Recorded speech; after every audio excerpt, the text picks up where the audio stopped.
Hello students, welcome back in our NJ scholars YouTube channel. मैं नीति Jain. Students, कल आप लोगों का एग्जाम है हिंदी का। All the best for your exam. बहुत सारे स्टूडेंट्स की डिमांड थी कि मैम हमारा हिंदी का एग्जाम है, एग्जाम कैसा आएगा, हमें पेपर कैसे करना है। तो यही सब देखते हुए मैंने एक वीडियो बनाई है। तो मैं आपको इस वीडियो में बताना चाहती हूँ कि आप हिंदी में किस तरीके से आप लोगों ने तैयारी तो अपनी कर ली है, बस आप किस तरीके से पेपर को आपको अटेम्प्ट करना है जिससे आप अच्छे मार्क्स गेट कर सकते हो, आप पास हो सकते हो। एंड उसके साथ साथ आपके क्या क्या इंपॉर्टेंट चैप्टर्स हैं जिसमें आपको ज़्यादा ध्यान देना है, क्योंकि ये टाइम बहुत क्रुशियल है। कल ही आप लोगों का एग्जाम है। फर्स्ट ऑफ ऑल मैं आपको इसीलिए मैं आपको ये बताना चाहती हूँ कि आपको किस तरीके से अपना प्रिपेयर करना है एग्जाम्स के लिए। ये स्टूडेंट, ये हिंदी का क्वेश्चन पेपर है प्रीवियस ईयर का, जो 100 मार्क्स का आपका एग्जाम आएगा। 3 आवर्स का आपका एग्जाम है। स्टूडेंट्स, इसके अंदर आपको 3 पार्ट आएंगे, 3 खंड आएंगे, खंड क, ख और ग। जो खंड क है वो 85 मार्क्स का है, वो बहुत इंपॉर्टेंट है, जिसके अंदर आपकी लिटरेचर और राइटिंग सेक्शन ये सारा पार्ट आता है। अब खंड ख और जो खंड ग है उसमें से आपको कोई एक पार्ट करना होता है। जैसे मोस्टली मैं अपने स्टूडेंट्स को खंड ख प्रेफर करती हूँ, क्योंकि उसके अंदर थोड़ा इजी हो जाता है, कंप्यूटर से रिलेटेड चीजें आती हैं और बड़ी बेसिक है, समाचार विज्ञापन। तो आप लोग इसको इजीली अटेम्प्ट कर सकते हो। मतलब मेरा मानना ये है, अगर आप इसको इतने अच्छे से पढ़ के भी नहीं जाओगे तब भी आप इसको कर सकते हो। उसमें सारी बेसिक जनरल नॉलेज की चीजें होती हैं। Let's start. अब हम खंड ख देखते हैं। खंड ख किस तरीके से आएगा, खंड क किस तरीके से आएगा। फर्स्ट, ये आपका चैप्टर में से है। जो आपका चैप्टर है, कहानियां हैं, कविताएं हैं, ये कविताओं में से आएंगे काव्यांश। जैसे कि आपने पद्माकर पढ़ी होगी और तुलसीदास, मीराबाई, ये इंपॉर्टेंट है। और बहुत सारी ऐसी हैं, पद्माकर, ये सब कविताएं हैं। तुलसीदास की, मीराबाई की, रैदास की, रहीम की, ये सारे दोहे कविताएं हैं जिसको आपको करना है। और ये फर्स्ट क्वेश्चन इसमें से आएगा। नेक्स्ट, इसमें से अर्थवा मतलब दोनों में से कोई एक क्वेश्चन आपको करना है। Next, question number 2। Question number 2 आप देख रहे हो 4 मार्क्स का है, जिसमें से कि 2 मार्क्स के एक क्वेश्चन आएगा। ये चैप्टर्स में से है, ये भी कविताएं ही हैं। ये भी कविताएं में से है या फिर चैप्टर्स में से है, आप देख सकते हो। जैसे कि चैप्टर है कठपुतली। ये चैप्टर है कठपुतली, राजेंद्र उपाध्याय जी का, जो चैप्टर नंबर 24 है आपके एनआईओएस के सिलेबस का। चैप्टर नंबर 24 राजेंद्र उपाध्याय का कठपुतली। तो स्टूडेंट्स, ये आपको बहुत अच्छे से करना है, ये चैप्टर बहुत इंपॉर्टेंट भी है। फिर आपको जो क्वेश्चन आएगा वो साहित्य से रिलेटेड आएगा, क्वेश्चन नंबर 3। अब क्वेश्चन नंबर 4 है, वो भी कविता में से है। मतलब स्टूडेंट्स, आपके एग्जाम्स में कविताएं भी बहुत इंपॉर्टेंट है। अगर आप कविताएं जो है, मीराबाई की कविता, तुलसीदास की कविता और रहीम के, रैदास के और पद्माकर, ये सारी कविताएं अगर आप अच्छे से कर लेते हो तो आप ये सारे क्वेश्चंस कर पाओगे। क्वेश्चन नंबर 6 है, वो जो आपका चैप्टर है एकता पेड़ एकता ठूठ, ये उसमें से दिया गया है। ये चैप्टर भी बहुत इंपॉर्टेंट है, इसमें से एक क्वेश्चन जरूर आता है। नेक्स्ट, आपके कुछ जैसे इंपॉर्टेंट चैप्टर्स हैं, मैं आपको कुछ इंपॉर्टेंट चैप्टर्स बता रही हूँ हिंदी में जो आपको जरूर करके जाने हैं अपने एग्जाम्स के लिए। जैसे कि एक है मैं नीर भरी दुख की बदली, ये महादेवी वर्मा के द्वारा लिखा गया है, ये आपको जरूर करना है। एकता पेड़ एकता टूट, चैप्टर नंबर 7, बहुत इंपॉर्टेंट चैप्टर है। अनपढ़ बनाए रखने की साजिश, chapter number 16। Chapter number 15 Anuradha, बहुत इंपॉर्टेंट चैप्टर है स्टूडेंट्स, ये चैप्टर आपको जरूर करके जाना है। ये आपको 4 मार्क्स आराम से दिला सकता है। चैप्टर अनुराधा आपको जरूर करना है, अनुराधा का चरित्र वर्णन बहुत अच्छे से याद करना है। नेक्स्ट, हमारे सामने आता है एक और चैप्टर है, रामधारी सिंह दिनकर के परशुराम जी के उपदेश, बहुत इंपॉर्टेंट है, जरूर करना है। राजेंद्र उपाध्याय का कठपुतली, जैसे मैंने अभी बताया, राजेंद्र उपाध्याय जी का कठपुतली है। क्रोध चैप्टर बहुत इंपॉर्टेंट है और अच्छा भी है कि क्रोध करने से क्या हानियां होती हैं, मतलब बेसिकली हमें पता होता है। तो क्रोध करने से क्या हानियां है, क्रोध क्या होता है, इसमें सब इसी से रिलेटेड चीजें हैं। आखिरी चट्टान, ये भी एक चैप्टर है जो अच्छा चैप्टर है। अच्छा स्टूडेंट्स, एक ना आपके हिंदी में एक जैसे नॉवल होती है ना, एक नॉवल है, पूरा उपन्यास है, विराटा की Padmini. This is very very important, most important, ये आपको जरूर करके जानी है एग्जाम के लिए, इसको छोड़ना नहीं है। अगर इसको छोड़ा आपने तो आप फील करोगे एग्जाम में कि शायद हमने बहुत कुछ खो दिया। और हमारी ये शायद अगर हमने चैप्टर पढ़ लिया होता तो हमारे 6 नंबर तो आ ही जाते। तो ये आपको जरूर करना है, विराटा की पद्मनी। तो मैं सभी स्टूडेंट्स को बोलूंगी ये उपन्यास अगर अभी तक आपने नहीं पढ़ा है, कल एग्जाम है तो प्लीज आप ये लोग पढ़ लो, ठीक है। नेक्स्ट अब हम देखते हैं कि गद्यांश आया हुआ है, ये सारे चैप्टर्स का पार्ट आ रहा है स्टूडेंट, ये सारा लिटरेचर है। क्वेश्चन नंबर 1 लिटरेचर, दो कलाकार चैप्टर बहुत इंपॉर्टेंट है, अच्छा चैप्टर है दो कलाकार, जिसके अंदर दो सहेलियों के बारे में बताया गया है, अरुणा और चित्रा। इसमें से क्वेश्चन आता है, हर बार रिपीट होता है और आने का चांस भी है कि इन दोनों में से किसका कहना, मतलब किसको हम कह सकते हैं कि कौन यथार्थवादी है, कौन असली में सोशल वर्कर कौन है ना। तो ये क्वेश्चन इसका बहुत इंपॉर्टेंट है। अच्छा क्वेश्चन नंबर 9 देखो, 6 मार्क्स का आया हुआ है। अभी मैंने आपको बोला विराटा की पद्मनी आपके सामने है, 6 मार्क्स का आया हुआ है।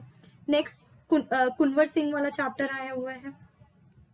फिर एक कविता आई हुई है जिसमें से प्रश्न पूछे गए हैं। ये स्टूडेंट्स आपका जो ये कविता दी हुई है ये आपके उसमें से नहीं है, ये यहाँ से आपका स्टार्ट हो जाता है कि जो अपठित गद्यांश वगैरह स्टार्ट हो जाते हैं यहाँ से। ये मतलब कहने का मतलब ये है जो पहले 10 क्वेश्चन है वो लिटरेचर के हैं। तो लिटरेचर के कुछ चैप्टर्स जैसे कि अभी हमने समझा, कुछ चैप्टर्स जैसे कि पोएम्स की हम बात करते हैं तो रेदास की, तुलसीदास का, मीराबाई, ये आपको अच्छे से करना है। चैप्टर्स में से आपको एकता पेड़ एकता टूट, दो कलाकार और अनुराधा महादेवी वर्मा, सूर्यकांत त्रिपाठी निराला की वह तोड़ती पत्थर बहुत अच्छा है, और बिहारी जी के दोहे, अनपढ़ बनाए रखने की साजिश, एंड आपको क्रोध चैप्टर, विराटा की पद्मनी जो उपन्यास है ये अच्छे से करना है। स्टूडेंट्स अगर आप ये चैप्टर्स भी अच्छे से कर लेते हो तो आई एम श्योर कि आप लिटरेचर बहुत अच्छे से कर पाओगे। देन हम हिंदी में कुछ इतना मुश्किल नहीं होता, बट हिंदी का पेपर थोड़ा लेंदी होता है तो हमें इस चीज का बहुत ध्यान रखना है। क्वेश्चन नंबर 11 कविता है जिसे पढ़ के इसके क्वेश्चन आंसर्स ढूंढने हैं। क्वेश्चन नंबर 12 अपठित गद्यांश है जो मतलब आपको इसमें से पढ़ना है और जल्दी जल्दी इसके क्वेश्चन आंसर्स ढूंढने हैं क्योंकि काफी मार्क्स का ये भी है। देन इसमें आते हैं शुद्ध अशुद्ध वाक्य, ग्रामर पार्ट हम देखें तो ग्रामर पार्ट भी आता है, ज्यादा मार्क्स का नहीं आता, इतना बेसिक ग्रामर होती है कि अगर आपने नहीं पढ़ा है अभी तक कुछ भी तो अगर आप एग्जाम में अटेम्प्ट करोगे तो आप कर सकते हो। तो आप चैप्टर्स में लिखित भाग पे ज्यादा ध्यान दो। ये ग्रामर पार्ट है। ग्रामर पार्ट में जैसे वाक्य को शुद्ध करना है या फिर तत्सम शब्दों के बारे में बोला गया है, तो ये सब चीजें आपको एग्जाम में आएंगी। अब बात आती है भाव पल्लव। एक भाव पल्लव जरूर आएगा 3 मार्क्स का, बड़ा इंपॉर्टेंट होता है और बड़ा इजी भी होता है। जैसे सावन हरेना भादो सूखे, जैसे इस तरीके के भाव पल्लव आएंगे जिसको पढ़ के आपको अपने भावों को व्यक्त करना होता है और अपने शब्दों में इसको लिखना होता है। इसके अंदर नेकी कर दरिया में डाल, मतलब किसी की हेल्प करके हमें उसको जताना नहीं चाहिए, इस तरीके से हमें अपने भावों को उसमें प्रेजेंट करना है। जैसे एक दो भाव पल्लव हैं जो हर बार रिपीट हो रहे हैं, मैं देख रही थी एग्जाम्स में और बड़े इंपॉर्टेंट भी हैं। जैसे मन चंगा तो कटौती में गंगा, कभी झूठ भी बोलना पड़ता है। तो ये सारे इस तरीके से भाव पल्लव होते हैं जिसमें हमें अपनी भावों को, अपनी भाषा को व्यक्त करना होता है। नेक्स्ट बताया गया टिप्पणी क्या होती है, टिप्पणी कैसे लिखते हैं, ये सब चीजें बताई गई हैं। नेक्स्ट स्टूडेंट 8 नंबर का है। अब यहाँ पे आपके मार्क्स बहुत अच्छे आ सकते हैं। ये 8 नंबर का क्या है, निबंध है। निबंध में ये सब तरह के निबंध कर सकते हैं, जैसे अचानक आई हुई बाढ़ का दृश्य, मेरा देश महान, यदि मैं प्रधानमंत्री होता, महानगरों में महिलाओं की सुरक्षा, आतंकवाद की समस्या, भ्रष्टाचार, प्रदूषण। तो इन सब चीजों को लेके कोई भी आपको आर्टिकल आ सकता है, अनुच्छेद आ सकता है, निबंध आ सकता है जो आपको 8 नंबर दिला सकता है। तो स्टूडेंट्स आपको जल्दी जल्दी पेपर करना है और यहाँ तो आपके मार्क्स पक्के होने वाले हैं। नेक्स्ट हम देखते हैं, अब इसमें बोला हुआ है आपकी कॉलोनी के आंतरिक मकानों को रोकथाम हेतु मतलब आपको नगर निगम को, एमसीडी डिपार्टमेंट को पत्र लिखना है। तो यहाँ पत्र 4 नंबर का पत्र है स्टूडेंट्स, तो आप इसको आराम से कर सकते हो। ये हो सकता है संपादक को भी पत्र आ सकता है, आपके मित्र को भी पत्र आ सकता है और ये नगर निगम को भी। वैसे मेरे को लगता है कि 12th क्लास के अंदर संपादक को पत्र आ सकता है, नगर निगम आ सकता है, पुलिस स्टेशन में आ सकता है। तो आप अपनी कोई कंप्लेंट डालना चाहते हो, आपने कोई फ्रीज खरीदा है, वॉशिंग मशीन खरीदी है, तो आपको उसके अंदर कुछ प्रॉब्लम आ रही है, तो उसको लेके भी आप कोई भी कंप्लेंट फाइल करके अपना निबंध या वो अपना पत्र दे सकते हो। ठीक है, तो यहाँ भी आपको 4 मार्क्स आराम से मिल रहे हैं। नेक्स्ट स्टूडेंट, यहाँ तो बिल्कुल आप आराम से अपने 4 मार्क्स गेट कर सकते हो। एक निबंध में आपको आराम से 8 नंबर का है, 8 में से इतना तो लिख के आओगे कि 6 मार्क्स मिल सके।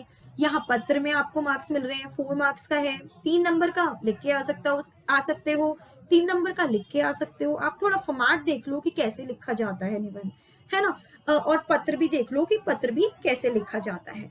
नाउ यहाँ हम देख रहे हैं क्वेश्चन नंबर 18। स्टूडेंट्स, ये क्वेश्चन आप जरूर करना, है ना? यहाँ तो आपको एकदम से ही बहुत अच्छे मार्क्स हो जाएंगे। ये क्वेश्चन जरूर करना। इसके अंदर बताया गया है 1/3 भाषा में लिखना है, मतलब 1/3 में लिखना है। इस पूरे का आपको 1/3 बनाना है। इट मीन्स 80 वर्ड्स का आपको बनाना है। शीर्षक मतलब टाइटल, इसमें से कोई टाइटल, जैसे हम इसमें बोलते हैं परमात्मा की बनाई हुई सृष्टि, तो हमें इसको पढ़ के लग रहा है कि ये परमात्मा के ऊपर है।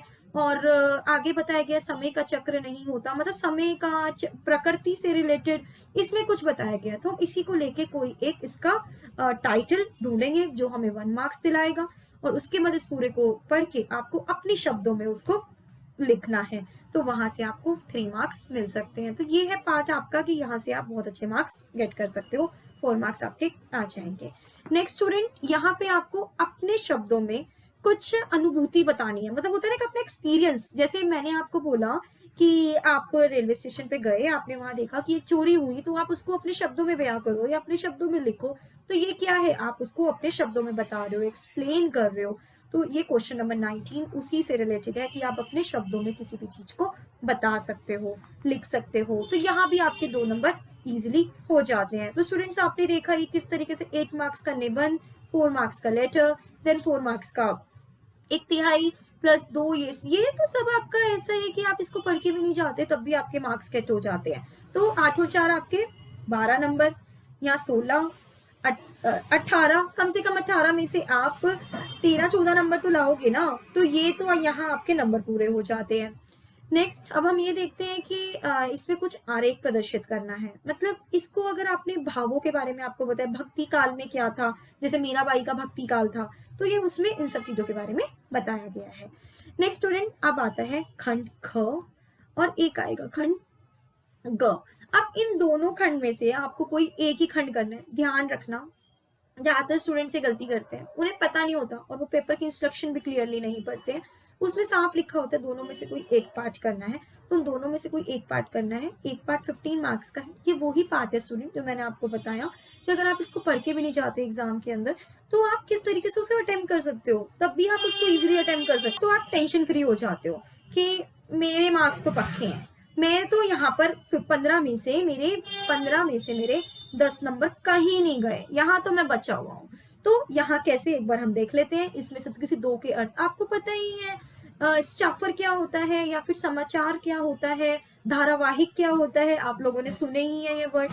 हाफ हाफ मार्क्स के हैं, इजिली आ सकते हैं। संचार क्रांति मतलब जैसे इंटरनेट एक बहुत बड़ा संचार की क्रांति का है, मतलब पूरे संचार में, कम्युनिकेशन में किस तरीके से क्रांति आई है, हमें इससे रिलेटेड लिखना है। रेडियो के बारे में बताना है। तो स्टूडेंट्स, ये सब हम लोगों की बेसिक नॉलेजेस है, जो हमें बेसिक नॉलेज होती है, हमें उनको पढ़ने की जरूरत नहीं होती, है ना? अब समाचार प्राप्त करने के मुख्य स्रोत क्या है, हम समाचार कहाँ से प्राप्त कर सकते हैं? देखो ना, सबसे बड़ा तो यूट्यूब ही है ना। आप लोग कितनी इन्फॉर्मेशन, हम एनआईओएस के रोज इन्फॉर्मेशन देते हैं आप लोगों को। हम एनआईओएस की इतनी डिटेल्स देते हैं कि एग्जाम्स इस दिन होने वाले हैं, ये डे शीट है, ये असाइनमेंट्स है, ये प्रैक्टिकल्स है। तो ये सब क्या है, आपको समाचार की तो प्राप्ति हो रही है, तो आप इसको लेके भी अपने शब्दों में लिख सकते हो। वार्ता, भेंट वार्ता क्या होता है, उसमें अंतर बताओ।